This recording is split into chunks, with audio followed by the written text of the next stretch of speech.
Olá, bom dia a todos e todas que nos assistem nesta manhã de domingo. Eu sou o pastor Irênio Silveira Chaves, estou aqui para ministrar o estudo da Palavra de Deus. Esse é o programa de estudo bíblico à distância da Igreja Batista da Orla Oceânica em Niterói. E você é o nosso convidado especial, como nosso aluno querido de estudo da Palavra de Deus, como nossa aluna querida do estudo da Palavra de Deus.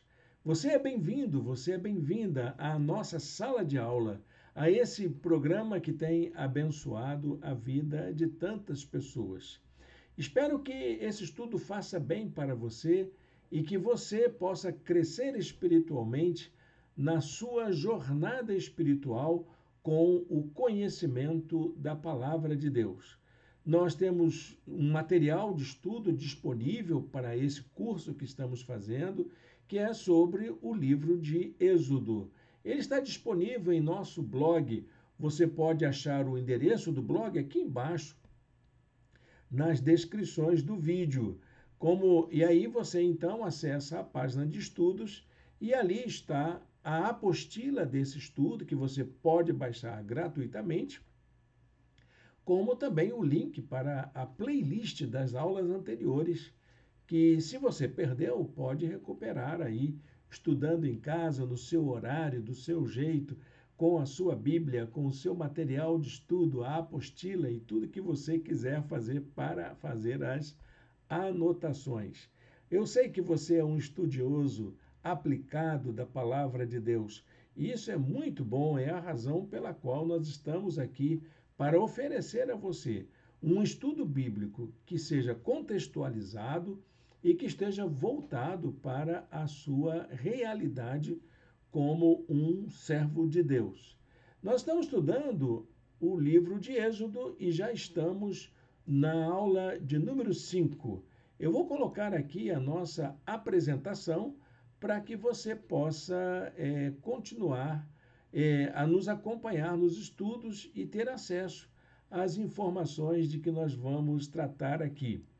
Então, a aula de hoje é uma parte de um curso maior que nós estamos chamando de Caminhos de Libertação. Esse estudo, ele tem um propósito, que é de trazer aquilo que é do Antigo Testamento para a nossa realidade de hoje. E hoje, então, nós vamos chegar a um ponto do livro de Êxodo que é muito relevante para a nossa vida como servos de Deus. É a parte de Êxodo que fala da lei de Deus, os 10 mandamentos. E nós vamos trazer uma compreensão de como Deus concede a esse povo um regulamento moral, mas como também Deus faz um pacto com este povo, o povo hebreu. Então, a nossa aula tem um título, chama-se Da Perdição para a Aliança.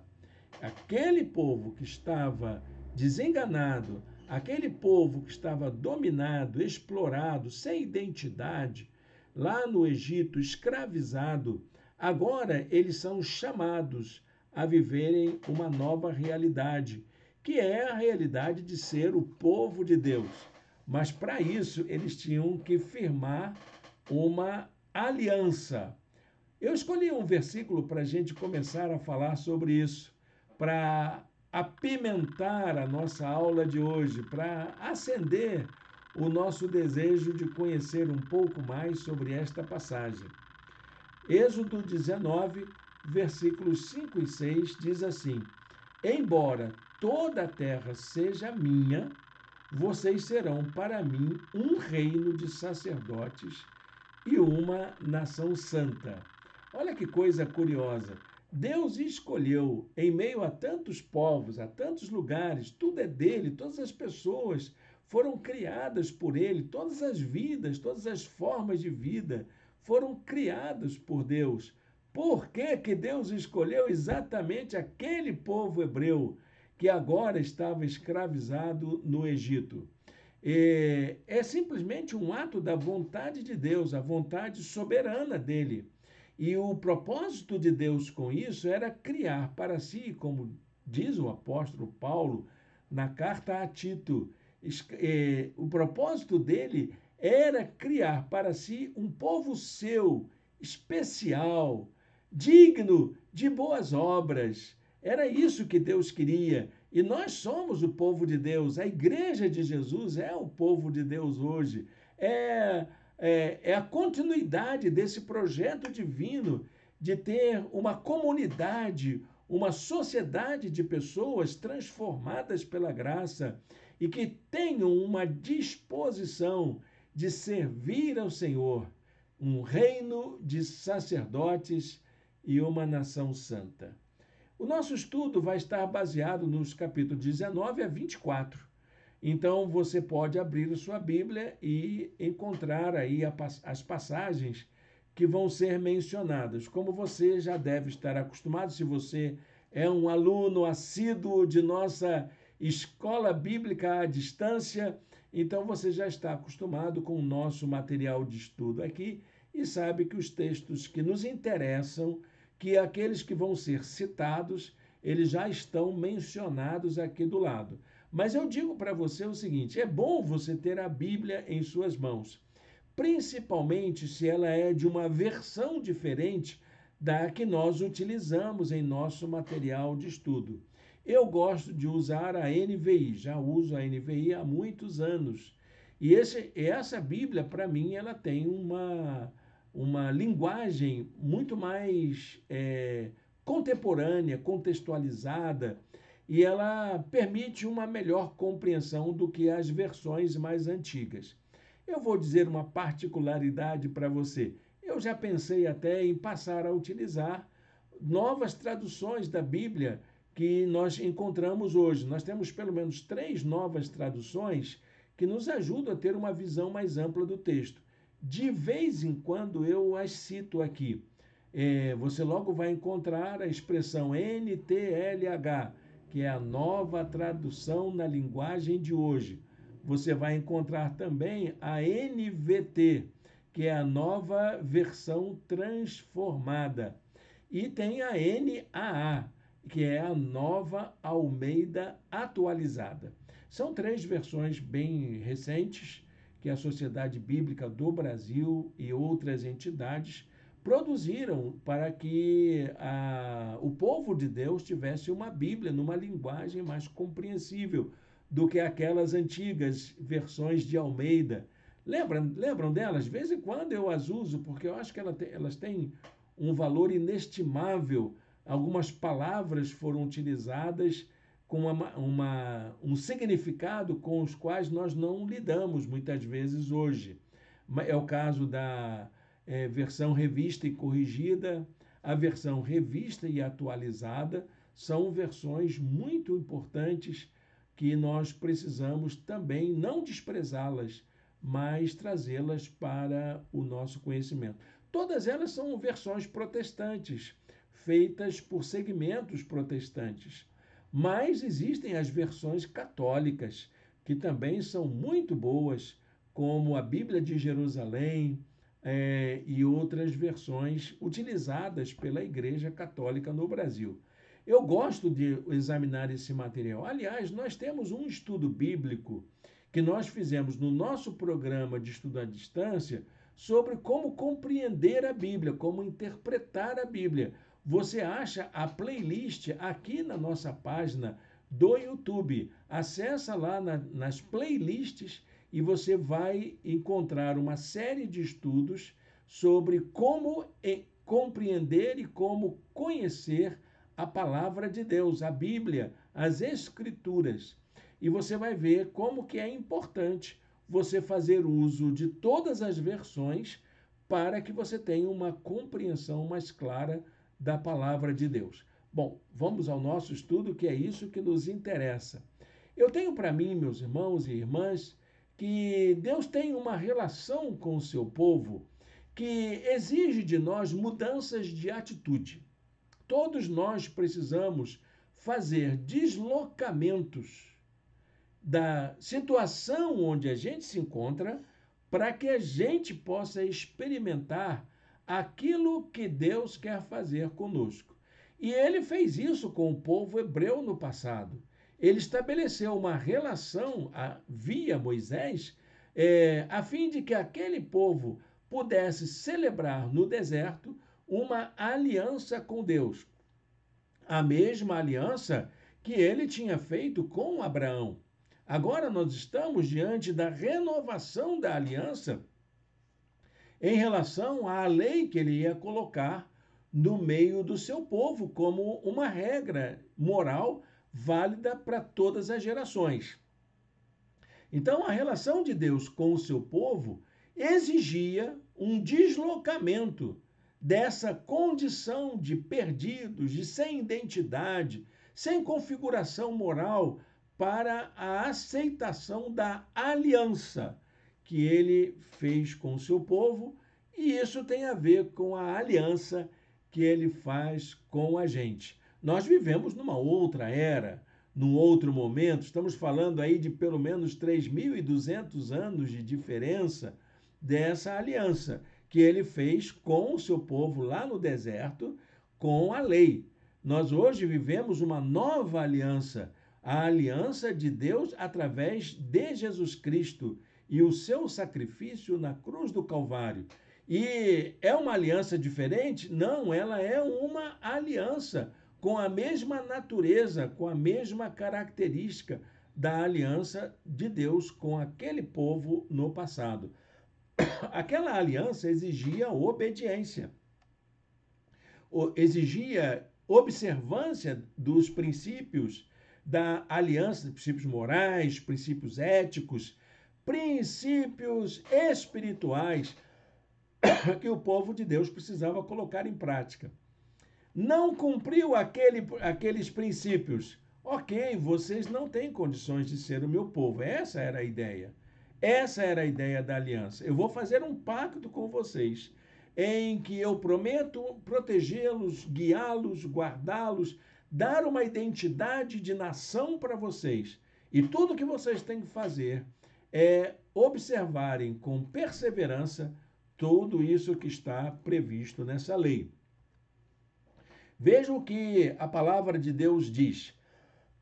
Agora, se me obedecerem fielmente e guardarem a minha aliança, vocês serão o meu tesouro pessoal dentre as nações. A condição para que a aliança tivesse efeito, para que ela se concretizarem, era a contrapartida do povo de Deus, do povo hebreu, no caso, de que teria que obedecer fielmente e guardar os princípios dessa aliança. Nós vamos conhecer como é que é essa aliança. Essa aliança é baseada num código, numa lei. Nós estamos aqui diante de uma narrativa legal, onde é explicitada para um povo uma lei. É como se houvesse uma redação jurídica de termos que eles deveriam ser observados, que eles deveriam observar. Claro que é em relação aos princípios jurídicos que valiam na época, que caracterizavam as formas jurídicas existentes naquele período. Não é relativa às formas jurídicas que nós conhecemos hoje, mas em relação àqueles princípios que eles conheciam. Então, para que essa aliança se concretizasse, era necessária a existência de uma lei. Dá para entender essa questão, gente? Qual é o lugar da lei? A lei se faz necessária para que as pessoas vivam em comunhão, desenvolvam uma forma justa de viver em respeito uns aos outros e que possam viver em paz. Essa era a função da lei. Há muita gente que fala de que Deus estava fazendo planos morais, que tinha que seguir padrões santos, mas, na verdade, toda essa santidade que a palavra de Deus fala tem relação à vida em comum. A lei tinha como finalidade promover a vida em comum do povo. e fazer com que eles tivessem uma forma de vida que fosse justa para todos e todas e que eles estivessem voltados para a vida em paz. Esse era o princípio da lei, o princípio da lei. Para que serve então a lei de Deus? Para que existe uma lei de Deus? Eu vou anotar algumas informações aqui que são muito importantes. Em primeiro lugar, a lei oferece sempre princípios para uma vida correta. Há um segmento da sociedade, principalmente aqui no Brasil, que acha que a lei existe para prejudicar, ou então para coibir, ou então para punir. Mas, na verdade, a lei sempre é voltada para um modo de vida mais justo, para fazer aquilo que é certo. Nossa tradição brasileira de lei encobre essa ideia, mas esse é o objetivo da existência da lei. É para que as pessoas possam fazer aquilo que é certo, aquilo que é bom para todos e todas. Uma segunda coisa é que a lei estabelece as bases para os relacionamentos. Quando uma lei diz que existem coisas que podem e coisas que não podem, quer dizer exatamente que a vontade do outro precisa ser respeitada nos relacionamentos. É isso que a lei, para isso que a lei serve, para que os relacionamentos sejam regulados, para que haja um princípio de isonomia entre as pessoas. Eu gosto muito de citar o exemplo de um namoro, por exemplo, né? Como é que duas pessoas começam a namorar? O rapazinho e a mocinha vão dizer um para o outro: tem coisas que podem, tem coisas que não podem. Tem coisas que eu gosto e tem coisas que eu não gosto. E um diz para o outro e estabelece um princípio de relacionamento, que na verdade, no fundo, é um código moral existente entre eles. É isso que é a lei, gente. Um princípio moral em que a gente diz para o outro o que deve ser feito para o bem de todos, para que todos e todas possam se relacionar de uma maneira agradável e que todos possam viver felizes com esta regulação. E por fim, a lei, gente, a lei sempre estimula o amor. A lei é um princípio de justiça.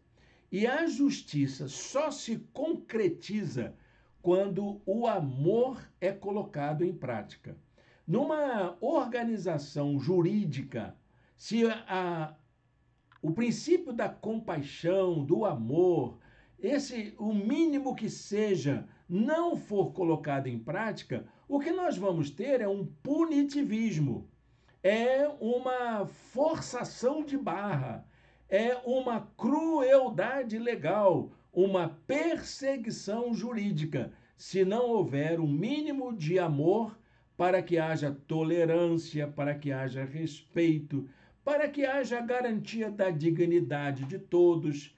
E por isso que o amor ocupa um lugar especial no princípio de justiça. Eu gosto de dizer isso. Justiça sem amor é crueldade. Não esqueçam disso. Justiça sem amor é crueldade. Por isso que a lei precisa estimular o amor que gera respeito pelo outro, o amor que gera tolerância pelo outro, o amor que gera compaixão pelo outro. Olha, gente, eu estou falando aqui com a Bíblia nas mãos, né? Aliás, eu não estou aqui com a Bíblia na mão, ela está aqui do meu lado, tá, gente?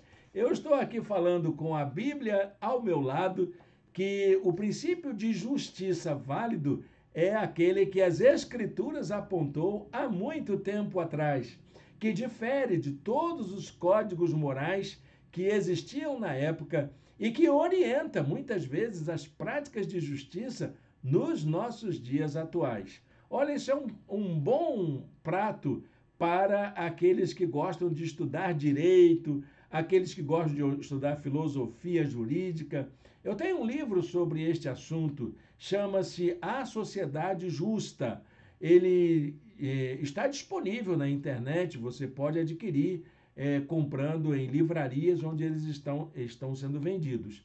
Mas também esse material se transformou num, num conteúdo sobre filosofia jurídica, que é a introdução à filosofia jurídica, que está num e-book disponível no site da Amazon. Vale a pena dar uma olhadinha. Claro, é papo cabeça, não é? Porque tem muito de filosofia, muito filósofo, muitas ideias, e nem sempre a gente está preparado para essa teorização demais, né? A gente quer muito mais prática. Mas é preciso lembrar que foi lá entre os hebreus que esse ingrediente de respeito, de tolerância, acabou se consolidando numa formação legal. A lei divina, então, tem como finalidade produzir vida. Eu gosto dessa frase, tá, gente? Para que eu tenho uma lei? Para que eu possa viver, para que os meus amigos possam viver, para que os meus vizinhos possam viver, para que a minha família possa viver, para que haja vida. É para isso que existe a lei divina. Entretanto, ela comporta também um paradoxo, porque ao mesmo tempo que a lei divina estimula a vida, ela também aponta para uma condição humana, que é a condição do pecado. A palavra pecado, ela precisa ser sempre lembrada quando a gente trata da lei divina.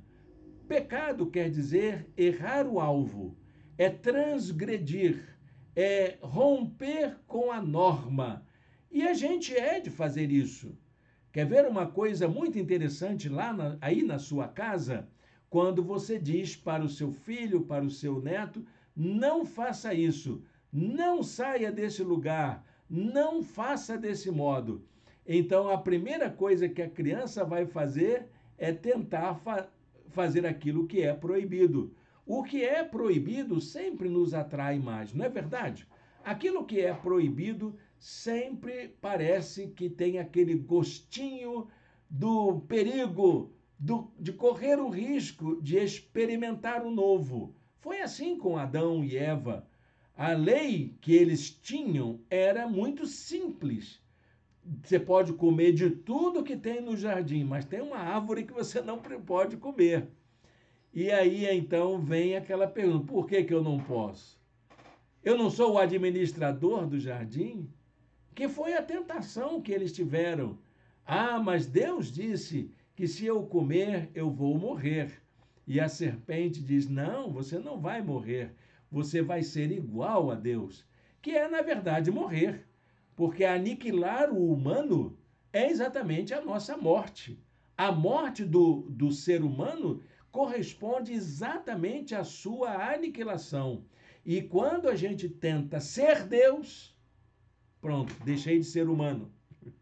Quando eu tento exercer o meu poder além da minha humanidade, pronto, acabou, deixei de ser humano. Quero viver? Restaure a minha humanidade.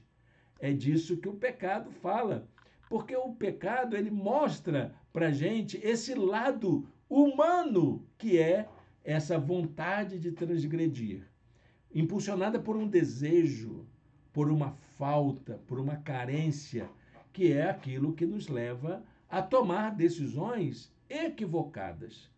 Então, a lei, ela tem exatamente essa função de nos ajudar como guia na restauração das nossas atitudes que nos levam a uma ação mais coerente, mais voltada para a nossa relação com Deus. Então, se eu não tenho isso, eu estou em pecado. Se eu não tenho a observância desses princípios, desses valores que correspondem a uma vida legal ou uma vida moral, eu estou com problemas com o grupo que eu faço parte e até com o meu Deus. Então, a Escritura nos convida a entender a lei dessa maneira, não como uma obrigação, como se fosse alguma coisa feita a ferro e fogo. em que eu sou ali obrigado a fazer aquilo. Não, a Bíblia me convida a entender a lei à luz dessa graça. A graça que me ama, que me trata como humano, que lembra que eu sou falho e que eu posso pecar. E é por isso que eu preciso de uma lei. O apóstolo Paulo chama a lei de aio. Aio quer dizer um apoio, como se fosse um guia, um orientador, um pedagogo, um mestre, alguma coisa, uma linha mestra onde eu possa seguir para saber se eu estou indo bem ou não. Se eu andei muito para lá ou se muito para cá. Será que eu estou muito errado? Então a lei ela serve para que eu possa voltar ao eixo. Não é lei para ferro e fogo, porque você vai morrer se fizer errado. Isso não, é apenas para você saber como é que você volta para o caminho certo. Existe a lei para isso. Se você transgrediu, se você desviou, se você cometeu algum deslize, quem nunca, não é verdade? Então você tem a lei para poder reorientar a sua vida. A lei divina, olha só o que eu vou explicar para vocês aqui. Não pense que eu estou falando heresia, não, tá, gente? Não, não é heresia. É uma maneira de você compreender a lei diferente da mentalidade legalista de muitas religiões. Deus não queria isso para o seu povo. Deus queria uma nação livre. Deus queria uma nação de pessoas que agissem por vontade própria, pelo seu próprio amor. Então, a lei divina não era um código moral para que as pessoas fossem salvas por ela, mas é uma demonstração do cuidado amoroso de Deus por seu povo, a fim de que este desfrutasse da sua bondade e justiça. Então, quer saber o quanto Deus me ama? Olha, eu transgredi. O que eu faço agora, meu Deus? Volta para cá, para a lei. Era isso que Deus queria fazer. Senhor, eu mereço o castigo. Opa, peraí. A minha justiça é guiada pela misericórdia, pelo amor. Era isso que Deus queria que o povo entendesse. Não como uma lei rigorosa, punitivista, mas que pudesse apontar para a sua bondade e a sua justiça. Amém, gente? Olha, eu acho isso lindo demais. Acho que isso é uma das maiores lições que a palavra de Deus traz para a humanidade no passado. E isso para a gente é graça. O nome disso é graça. Mas a graça não é de Jesus? Gente, mas aqui está a graça começando. É o começo, é o preparativo, é o território onde essa graça é preparada. Porque se a graça não tivesse a lei, ela não seria graça, seria sem graça, não é? Seria sem graça, porque eu não sei em que eu estou falhando. Eu não sei em que eu estou errando. Então, quando eu tenho consciência, e é a lei que me dá essa consciência, de qual o tamanho da minha transgressão, eu posso entender também o tamanho do perdão que o Senhor me concede. Por isso que Jesus disse, uma certa vez, de que aquele que muito pecou, muito é perdoado. E aquele que muito é perdoado, muito ama. Olha que bonito, né? É disso aqui, gente, é dessa herança da lei. A lei que me lembra isso, que tem um Deus que me ama, quer me abençoar e está oferecendo um caminho. O caminho é esse aqui, segue essa lei, segue essa diretriz aqui. Mas eu posso me desviar, posso sair. Ok, volta. Você sabe, está escrito. Isso, nós vamos encontrar em Deuteronômio essa afirmação. A lei não está distante, ela não é essa coisa impossível de ser compreendida. Ela é simples, simples demais. Volta para a lei. E aí você vai corrigir o seu problema. Existe alguma relação entre a lei e a graça? Claro que sim, nós já começamos a ver aqui no estabelecimento da lei. Nós temos, por exemplo, uma compreensão de que a lei não dispõe de nenhum aspecto da graça. Isso é legalista. Tem muito cristão legalista no mundo, que é quando eu quero que o outro faça aquilo que eu não consigo fazer. O legalista é exatamente isso. Ele vê no outro a falha que ele encontra em si e que não consegue corrigir. E espera que o outro cumpra rigorosamente aquilo que a lei religiosa obriga. Eu me lembro de um pastor há muito tempo atrás, isso era década de 70, década de 60. Olha, é muito tempo, não é verdade? Acho que muita gente nem devia ser nascida naquela época. Então, a igreja, esse pastor, na sua igreja, ele proibiu as pessoas de comprarem televisão, de terem televisão.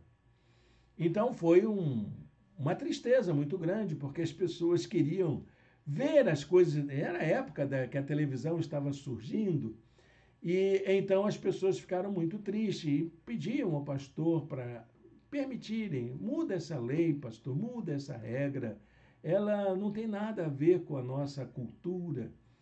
E esse pastor, curiosamente, gostava muito de futebol, gostava de jogar bola, de acompanhar torneios de futebol, campeonatos.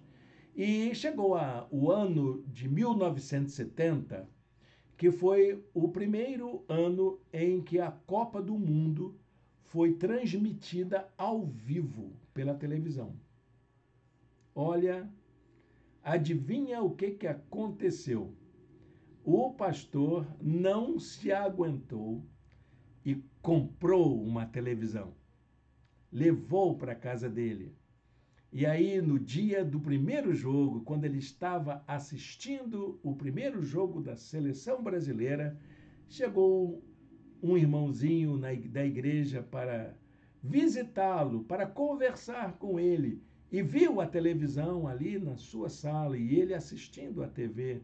Ele disse: Como é que pode isso, pastor? Não é proibido ter televisão? Aí o pastor teve que mudar a regra. Olha, gente, isso é legalismo, tá, gente? Porque eu quero que o outro faça aquilo que eu não consigo fazer. Existe a possibilidade da graça sem a lei, que é essa coisa do paternalismo, de tratar bem todo mundo, de achar que está tudo certo, de que mesmo aquelas coisas escabrosas, escandalosas, não tem problema acontecer, é tudo irmão, está tudo em casa, que é quando eu faço ao outro aquilo que ele mesmo pode fazer, que ele pode mudar as suas atitudes, em vez de eu esperar que ele faça isso, eu ajusto as coisas para que ele não se ofenda. Paternalismo. Existe a lei com a graça, que é o princípio de justiça. A justiça é a graça. Aliás, existe esse termo graça no vocabulário jurídico oficial, né? A graça é exatamente conceder a anistia dos erros cometidos por uma pessoa. Então, ela recebe graça, ela recebe o indulto, ela recebe aquela declaração de que não tem mais nenhum crime, nenhuma culpa sobre ela. E a justiça é exatamente isso: fazer aquilo que é certo. Isso é justiça. Fazer aquilo que é certo. Mas a palavra de Deus, ela nos chama a uma outra relação entre lei e graça, que é a graça diante da lei, que é a compaixão. Quando eu faço ao outro o que eu gostaria que fosse feito comigo. Quando eu ajo com o outro do mesmo jeito que eu gostaria que eu fosse tratado se eu tivesse na mesma situação dele. A todos que se encontram perdidos, Deus propõe uma aliança a todo mundo. Como é que é essa aliança? Ele concede graça. mesmo com a lei. Mas a graça vem na frente e espera de nós fidelidade. A graça não nos isenta de sermos fiéis. Muito pelo contrário, ela nos habilita a viver uma vida de confiança, a uma relação de fidelidade e de perseverança. Olha o que diz lá em Êxodo 19:8. Olha, de tudo que eu estou falando aqui, embora tenha essa marca do Novo Testamento, da graça de Jesus, eu ainda não cheguei lá. Eu estou ainda no Êxodo, na lei. Estou tentando observar a lei fora do literalismo, fora do fundamentalismo. Diz a palavra de Deus, o povo todo respondeu unânime: faremos tudo o que o Senhor ordenou. E Moisés levou ao Senhor a resposta do povo. O Senhor nos chama a essa relação de confiança. E o povo diz, nós vamos fazer. A gente é assim, não é? Não, Senhor, eu vou fazer direitinho. Até quando a gente precisa de bênção, agora eu vou botar a minha vida em ordem para eu ser abençoado. E, na verdade, esse não é o parâmetro do Senhor para conosco. A fidelidade não deve ser confundida com legalismo ou moralismo, mas em corresponder a esse amor e graça com o qual Deus nos trata. Aliás, no Salmo tem uma expressão, Salmo 116, que darei eu ao Senhor por todos os benefícios que me tem feito. Essa constatação diante de um Deus misericordioso, diante de um Deus cheio de graça, de bondade, de justiça, de misericórdia. Como é que eu devo agir? Como que eu devo ser? Qual deve ser a minha atitude? O povo de Deus deve ser reconhecido muito mais por praticar a compaixão do que ser defensor da lei de forma literal. A lei é um guia, ela não é um manual rigoroso para você fazer a ferro e fogo, impor às pessoas. Ela é um guia para que você se torne uma pessoa mais justa, mais cheia de compaixão, mais compreensível com as fraquezas do outro, porque as fraquezas do outro são as suas próprias fraquezas, são as minhas fraquezas. Eu preciso lembrar quem eu sou. Eu sou suscetível ao pecado também. Eu posso pecar, eu posso envergonhar, eu posso escandalizar o Evangelho. E eu preciso da compaixão. E se eu tiver essa compaixão em mim, já é o começo da graça de Deus na minha vida. A recepção da lei divina aconteceu em meio a uma teofania. O que é teofania? Deus vem ao encontro de Moisés. Deus aparece a Moisés. Moisés tem a condição de estar na presença de Deus porque Deus vem até ele. Deus vem ao encontro de Moisés e do povo lá no Monte Sinai. Diz a palavra de Deus assim mesmo. O Senhor desceu ao topo do Monte Sinai e chamou Moisés para o alto do monte. Os termos da aliança estão divididos em duas partes. Aliás, na verdade, deveriam ser três, mas eu vou considerar apenas duas. Porque nós vamos encontrar na descrição da lei dois tipos de lei.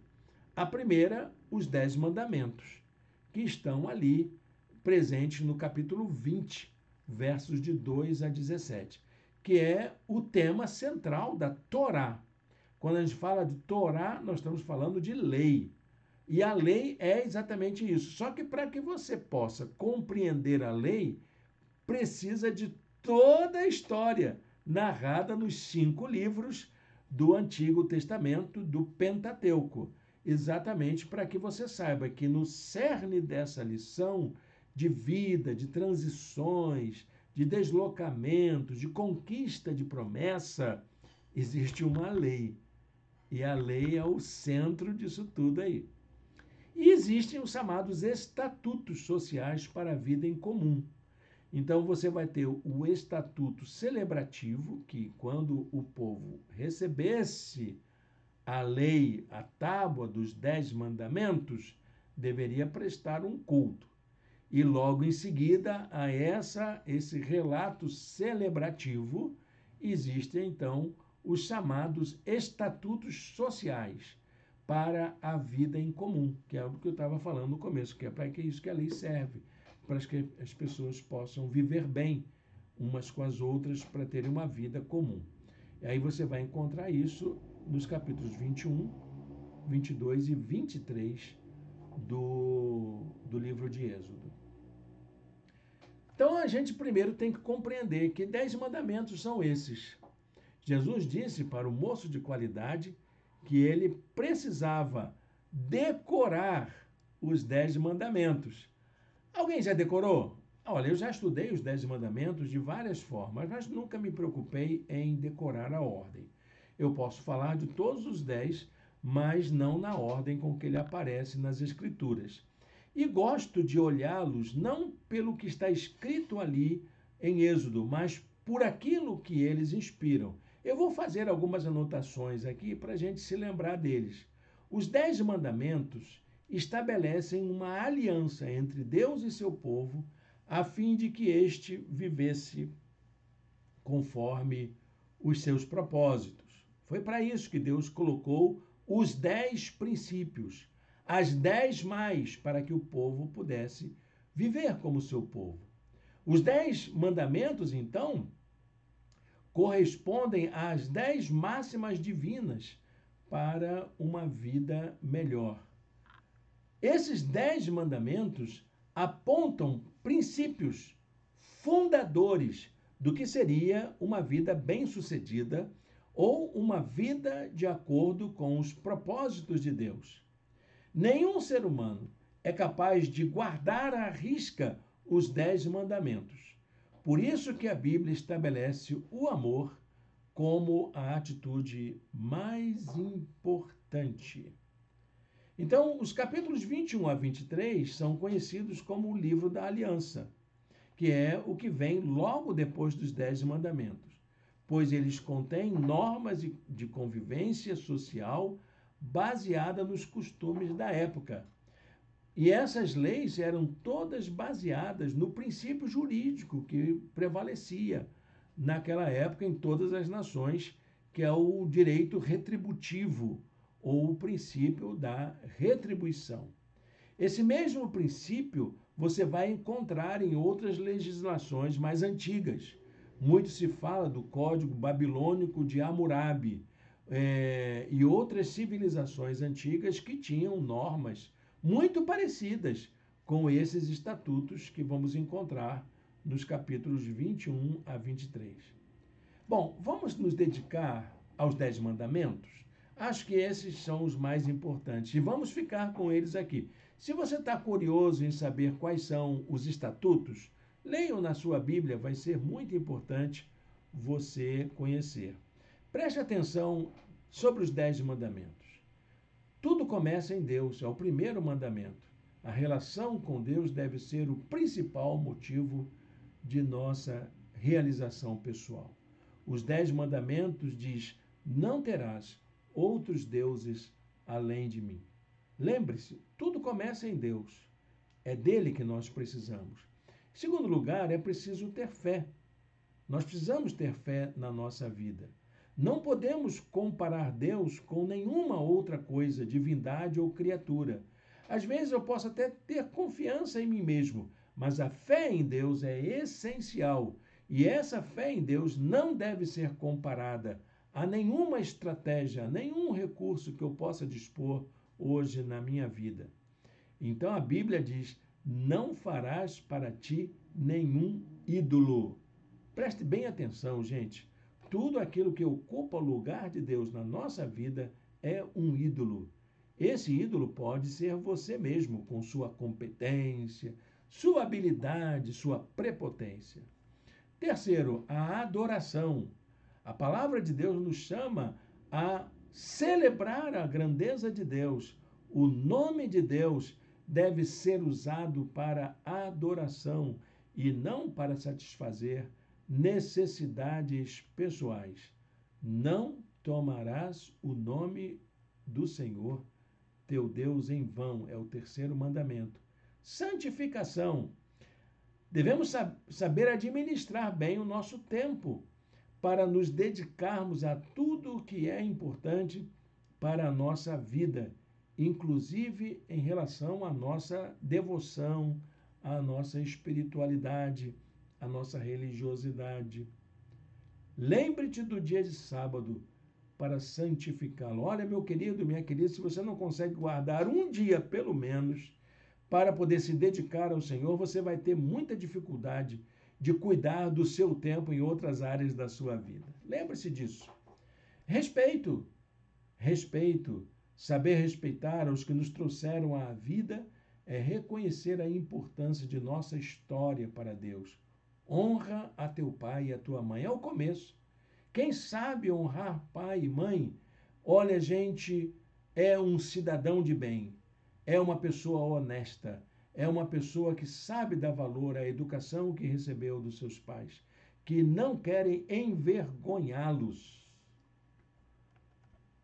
Sexto, a paz. Viver em paz com todas as pessoas. Não devemos aniquilar, excluir ou tratar com preconceito a qualquer pessoa. E aí vem a ordem: não matarás. Tem gente que tem tanto ódio no coração, que só falta matar a pessoa, não é verdade? Aniquila. Eu me lembro de uma pessoa que, quando ficava com raiva, ela ficava muito nervosa, muito irada, ela fazia assim, ó. Sabe aquele gesto de matar pulguinha? Ela ficava ali apertando os dedos como se estivesse matando uma pulga. Matou, né? Jesus disse que quem tem ódio já matou o outro, né? É como se tivesse matado. E a Bíblia diz: não matarás. Sétimo, fidelidade. Não podemos trair a confiança que as pessoas depositaram em nós, principalmente de quem nos ama. É o mandamento do que muita gente chama de adultério, né? Da infidelidade. Não adulterarás. Sétimo mandamento. Ah, o irmão foi excluído pela quebra do sétimo mandamento. Isso é um legalismo meio estranho, mas, na verdade, toda a infidelidade conjugal passa por esse desrespeito a quem nos ama. Dignidade. Respeitar o direito de propriedade de todos e desejar possuir somente aquilo que conquistamos com o nosso esforço. Não furtarás. Acho que caberia aqui: não tenha inveja do que o outro tem, porque a inveja é o começo de você querer possuir o que o outro tenha. Não é verdade? Não furtarás. Integridade. Nono mandamento. Que a sinceridade de nossa fala revele a autenticidade do nosso caráter. Não darás falso testemunho contra o teu próximo. Décimo, contentamento. Valorize o que você tem, sem alimentar ciúmes ou inveja. Não cobiçarás. Que bonito. Os 10 Mandamentos é uma das peças literárias mais belas da humanidade. Ela encerra os valores necessários para uma vida de sucesso, uma vida de realização pessoal. Quer ser uma pessoa de bem? Viva com sucesso. Aliás, eu tenho um livro que analisa os 10 mandamentos dentro da nossa carreira profissional. Você acha esse material também em um e-book no site da Amazon. Olha que bacana, gente. 10 princípios para você viver bem como uma pessoa no mundo. Para encerrar essa aula de hoje, queria deixar com você algumas lições que essa compreensão dos 10 mandamentos podem nos proporcionar. Gente, relembrar os mandamentos de Deus aos homens não se limita a definir uma lista de pecados. Os 10 mandamentos não é uma lista de pecados, mas é uma lista que nos ajuda a compreender quem somos e como podemos ser mais felizes. Não é uma lista de coisas que podem ou não podem, mas de lembrar o quanto Deus está interessado em nossa realização como pessoas. Por isso, lá no finalzinho, você vai encontrar essa orientação. Tenham o cuidado de fazer tudo o que lhes ordenei. Quer ser feliz? Faz aquilo que Deus ensinou. Viva de acordo com a vontade de Deus. Coloque na sua vida esses princípios tão importantes, as 10 mais de Deus para uma vida bem-sucedida. Vou repetir essa palavra de Êxodo 23, 13. Tenham cuidado de fazer tudo o que lhes ordenei. Amém, gente? Feche seus olhos, fale com Deus, coloque sua vida diante de Deus, peça sabedoria a Deus para que a gente, eu e você, possamos ser pessoas que tenham esse cuidado de lembrar e de executar os mandamentos da lei de Deus. Senhor Deus, eterno Pai, muito obrigado por esta manhã, muito obrigado por tua palavra, Senhor, pela maneira como o teu Espírito nos conduz a entender a tua mensagem milenar, colocada para o teu povo em todo o tempo, e que nos abençoa para que possamos nos tornar pessoas melhores. Muito obrigado, Senhor, pela advertência do teu Espírito nesta manhã. E nos ajuda, Senhor, a sermos bons praticantes da tua palavra, a vivermos os teus mandamentos na nossa vida em comum. Nós te oramos em nome de Jesus. Amém. Amém. Amém, meu irmão. Quero agradecer pela sua companhia aqui conosco. Muito feliz por ter você aqui. E convidar para continuar a estudar a Bíblia com a gente e nos acompanhar em nossa jornada de meditação na Palavra de Deus. Todos os domingos, às 18 horas, nós estamos reunidos em nosso espaço para adoração ao Senhor, para a oração, para a comunhão e para o estudo da Palavra de Deus em comunhão. Se você quiser participar, entre em contato com a gente. Será uma bênção ter você conosco. Ou então acompanhe as playlists das nossas reuniões dos domingos às 18 horas. Nós estamos estudando o livro de Atos dos Apóstolos. Será muito importante ter sua companhia com a gente. Deus o abençoe. Um domingo de paz e de alegria na presença do Senhor.